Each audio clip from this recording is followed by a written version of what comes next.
ஜெய் ஸ்ரீ ராகவேந்திராயா. குருராஜர் மிருத்திகைக்கு மகிமை உண்டா அப்படின்னு கேட்டால் நிச்சயம் உண்டுன்னு தான் சொல்லணும்.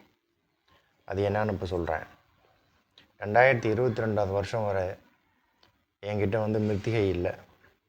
ஆனால் 2013 திருப்பூரில் நண்பர் ஒருவர் ராயர்கிட்ட மிருத்திகை பற்றி பேசிகிட்டு இருக்கும்போது நான் அதை கேட்டேன். எனக்கும் ராயர் மிருத்திகை இருந்தால் கொஞ்சம் கொடுங்க அப்படின்னு சொல்லி கேட்டேன். அதுக்கு அவர் சொன்னார், மிருத்திகை எல்லாம் அவ்வளோ சுலபமாக கிடச்சிடாது அப்படின்னு சொன்னார். நானும் அப்படியே சரி கிடைக்கும்போது கிடைக்கட்டுமே அப்படின்னு விட்டுட்டேன். ஏன்னா அப்போதெல்லாம் எனக்கு ராயர் மிருத்திகை என்ன அப்படின்றது எனக்கு தெரியாது. அது வரைக்கும் நான் மிருத்திகையை பார்த்ததும் இல்லை. அப்படியே கொஞ்ச நாள் போயிடுச்சு. 2022 வருஷம் யூடியூப்பில் நாகர்கோயிலிருந்து ஐயா மணிகண்டன் அவர்கள் ஒரு வீடியோ பதிவு போட்டிருந்தாங்க.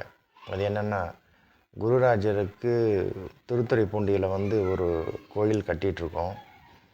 அதற்கு மக்கள் தங்களால் இயன்ற உதவிகள் செய்யலாம் அப்படின்னு சொல்லி ஒரு வீடியோ பதிவு பார்த்தேன். அதில் அவருடைய நம்பர் போட்டிருந்தார். அப்போ தான் அவருடைய வீடியோ அன்றைக்கி தான் ஃபஸ்ட்டு நான் பார்க்குறேன் 2022. அப்போது அந்த வீடியோவை பார்த்துட்டு எனக்கு ரொம்ப ஐயா எவ்வளவு குருராஜர் அவருக்கு மகிமை செய்திருக்கிறார் அப்படிங்கிறத கேட்டு ரொம்ப சந்தோஷம். ஏன்னா வாய்ப்பு கிடைத்தா அந்த வீடியோ உங்களுக்கு யூடியூப்பில் வரும்போது நீங்களும் பார்க்கலாம். அப்போது அந்த வீடியோவை பார்த்துட்டு என்னால் இயன்ற காணிக்கையை நான் ராயருக்கு நான் செய்கிறேன்னு சொல்லிவிட்டு நான் அனுப்பிச்சிருந்தேன். அனுப்பிச்சிட்டு அவருக்கு ஃபோன் பண்ணியிருந்தேன். ஆனால் அன்றைக்கி அவர் ஃபோன் எடுக்கலை. ஒரு 2 நாளைக்கு அப்புறம் அவரே கூப்பிட்டாரு. ஐயா, நீங்கள் யார், இந்த மாதிரி பணம் போட்டிருக்கீங்க அப்படின்னு சொல்லி கேட்டார். நான் சொன்னேன், இந்த மாதிரி நான் ஈரோட்டில் இருக்கேன், என்னுடைய பேர் செல்வராஜுங்க, உங்களுடைய வீடியோ நான் யூடியூப்பில் பார்த்தேன். குருராஜருக்கு ஏதாவது என்னால் முடிஞ்ச கைங்கரியம் பண்ணணும்னு பிரியப்பட்டேன், அதான் உங்களுக்கு செய்திருக்கேன் அப்படின்னு சொல்லியிருந்தேன். ரொம்ப நன்றிங்க அப்படின்னு பேசிகிட்டு இருக்கும்போது, சரி நான் திரும்ப உங்களுக்கு நான் ஃபோன் பண்ணுறேன் அப்படின்னு சொல்லிட்டு வச்சுட்டாரு. அடுத்த நாள் காலையில் ஃபோன் பண்ணி, சாரிங்க, இந்த மாதிரி ஒரு முக்கியமான வேலை, அதனால் நான் உங்கள்கிட்ட நான் தொடர்ந்து பேச முடியலன்னு சொன்னார். பரவாயில்லைங்க அப்படின்னா, நீங்கள் என்ன தொழில் பண்ணுறீங்க, இப்போ என்ன வேலைக்கு போயிட்டுருக்கீங்களான்னு கேட்டார். நான் சொன்னேன், இந்த மாதிரிங்க, நான் வேலைக்கெல்லாம் இப்போதைக்கு போக முடியாதுங்க.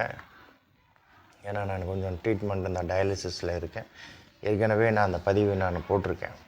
லாஸ்ட் ஒரு 6 வருஷமாக டயாலிசிஸ் பண்ணிகிட்ருக்கேன் அப்படின்னு சொன்னேன். நான் அவர்கிட்ட ரொம்ப சந்தோஷம், இந்த சூழ்நிலையில் நீங்கள் ராயருக்கு கைங்கரியம் பண்ணணும்னு நினச்சிருக்கீங்க, ராயர் கண்டிப்பாக உங்களுக்கு அனுகிரகம் பண்ணுவார் அப்படின்னு சொன்னார்.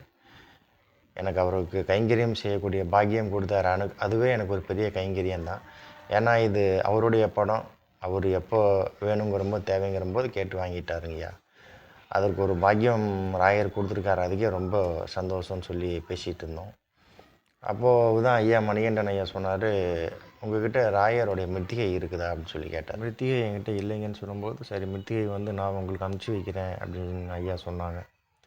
எனக்கு மகிழ்ச்சி தாங்க முடியல. 2013 கேட்ட மிருத்திகை 2022 உங்கள் மூலமாக கிடைக்க போகுது. அதுவும் ஸ்ரீ ஸ்ரீ சுஷமேந்திர தீர்த்தர் கரங்களால் கொடுத்த மிருத்திகைன்னு சொல்லும்போது எனக்கு உண்மையிலே ஆனந்த கண்ணீரே வந்துருச்சு. இந்த இடைப்பட்ட காலத்தில் மிருத்திகை பற்றிய ஞாபகம் எனக்கு சுத்தமாகவே இல்லை. ஏன்னா நான் சொன்னேனே, அந்த மிருத்திகை என்னை பார்த்ததும் இல்லை, அது என்ன அப்படின்றது எனக்கு தெரியவும் தெரியாது. அப்போ தான் நினச்சேன், எப்போது எது கிடைக்கணும்னு இருக்கோ அப்போ நீ மறந்தாலும் நான் மறக்காமல் தருவேன் அப்படின்னு ராயர் சொன்னது போலவே இருந்துச்சு இந்த சம்பவம். ஐயா மணிகண்டன் ஐயா தற்போது இல்லை. ஆனால் அவர் கொடுத்த மிருத்திகை என் நித்திய பூஜையில் இருக்குது.